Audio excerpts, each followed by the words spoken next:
re mi fa sol la si do. Gedung Magister Terapan atau biasa disebut dengan Gedung MST merupakan salah satu dari 11 gedung yang ada di Politeknik Negeri Semarang. Gedung yang memiliki 3 lantai ini berfungsi untuk mendukung proses pembelajaran yang ada. Pada lantai 1, gedung ini memiliki fasilitas berisi ruang kelas dan bengkel. Pada lantai 2, terdapat ruang seminar, ruang dosen, dan ruang kelas. Sedangkan pada lantai 3, gedung ini dilengkapi beberapa sarana penunjang pembelajaran, seperti lab komputer, lab robotika, dan ruang kelas.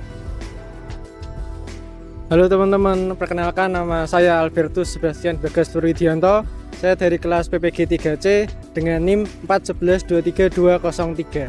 Halo guys, perkenalkan nama aku Cika Maharan Putri dari kelas PPG 3C NIM 411232207. Hai, kenalin namaku Dilar Tastiana.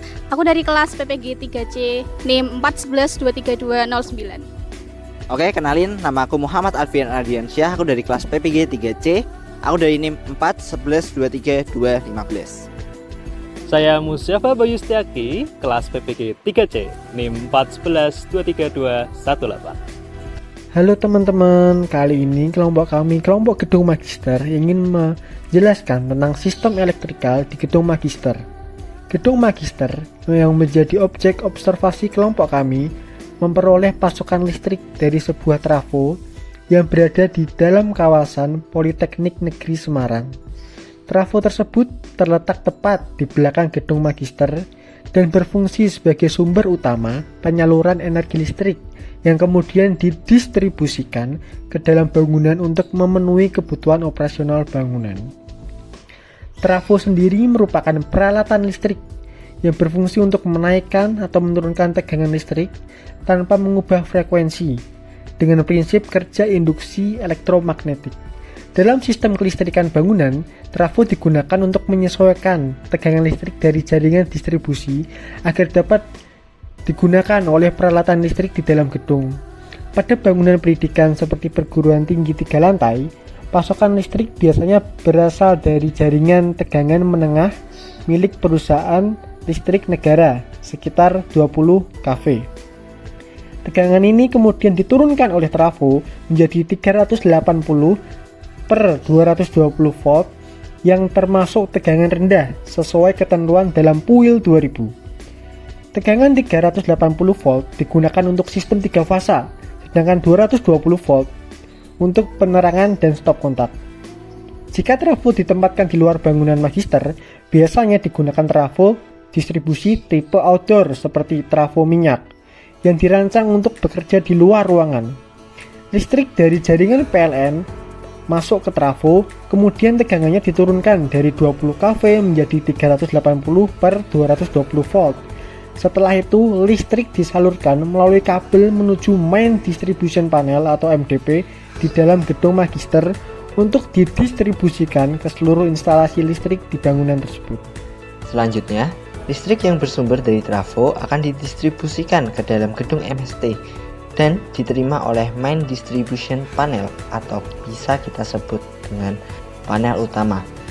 Nah, panel utama ini berlokasi pada gedung MST lantai 1. Main distribution panel berfungsi sebagai pusat distribusi tenaga listrik yang menerima suplai daya dari sumber utama, kemudian menyalurkannya ke dalam beberapa sistem instalasi listrik di dalam gedung. Dalam sistem distribusi listrik gedung, main distribution panel biasanya ditempatkan setelah sumber listrik utama, seperti jaringan dari perusahaan listrik negara atau transformator distribusi, sehingga panel ini menjadi titik awal pengaturan dan pembagian energi listrik sebelum dialirkan ke panel-panel yang lebih kecil. Di dalam main distribution panel juga terdapat sistem menghantar utama disebut busbar. Busbar biasanya terbuat dari tembaga atau aluminium dengan kemampuan menghantarkan arus listrik dan kapasitas yang besar. Busbar ini berfungsi sebagai jalur utama penyaluran energi listrik ke panel distribusi lainnya. Dalam sistem 3 fasa, Busbar biasanya terdiri dari 3 penghantar fasa, yaitu penghantar R, S, dan T, serta dilengkapi dengan penghantar netral dan penghantar pembumian atau bisa kita sebut grounding. Secara umum, main distribution panel memiliki peran penting dalam mengatur aliran daya listrik agar dapat didistribusikan secara aman dan efisien ke berbagai beban yang terdapat di dalam gedung. Dari MDP atau main distribution panel, listrik disalurkan ke dalam beberapa panel turunan seperti sub distribution panel atau bisa kita sebut SDP yang berada di setiap lantai yang ada di gedung MST. Selanjutnya, saya akan menjelaskan mengenai sub-distribution panel atau yang biasa disingkat dengan SDP pada sistem tenaga listrik bangunan gedung. Sub-distribution panel merupakan panel listrik yang berfungsi sebagai panel distribusi lanjutan dari panel distribusi utama atau main distribution panel. Panel ini berperan untuk menyalurkan energi listrik dari panel utama ke area-area tertentu dalam bangunan agar distribusi listrik dapat dilakukan secara lebih terorganisir dan efisien. Secara umum, dalam sistem instalasi listrik gedung, energi listrik dari sumber akan terlebih dahulu masuk ke main distribution panel. Dari panel utama tersebut, listrik kemudian dialirkan menuju beberapa sub-distribution panel yang ditempatkan pada titik-titik tertentu dalam bangunan gedung. Pada gedung Magister Terapan, atau yang biasa disebut dengan gedung MST Polines yang memiliki 3 lantai, sub-distribution panel ditempatkan pada lokasi yang strategis di setiap lantainya.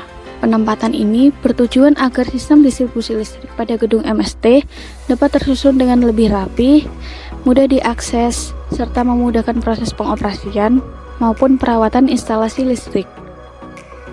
Selanjutnya, pembebanan listrik atau beban listrik adalah segala peralatan, perangkat, atau mesin dalam suatu rangkaian yang mengonsumsi daya listrik dan mengubahnya menjadi bentuk energi lain.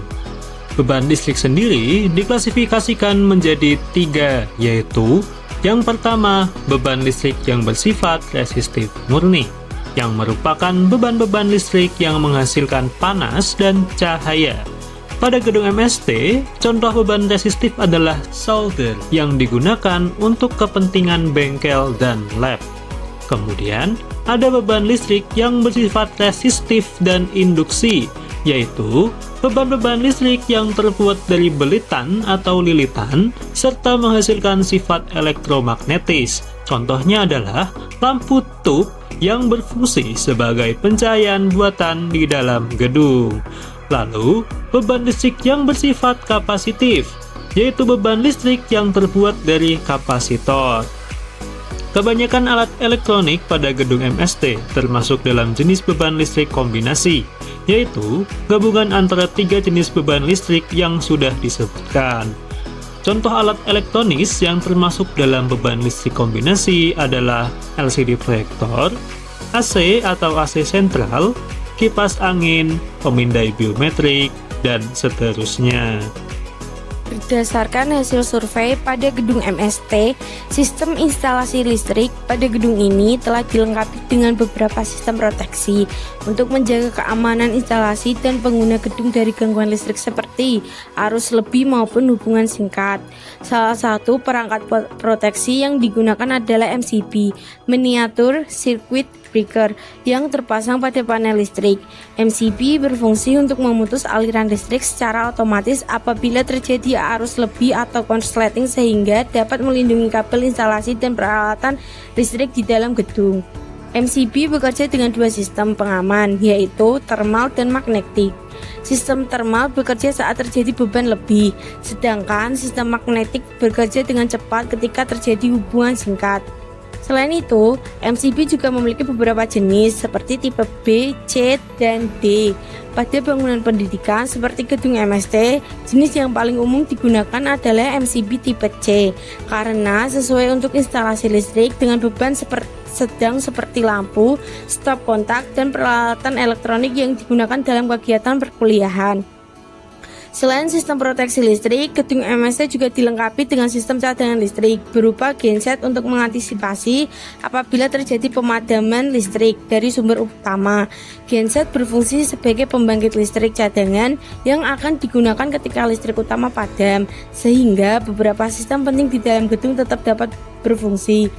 Pada umumnya, gedung pendidikan seperti gedung MST menggunakan genset diesel dengan kapasitas menengah karena memiliki daya yang cukup besar dan mampu menyuplai kebutuhan listrik dasar gedung saat terjadi pemadaman.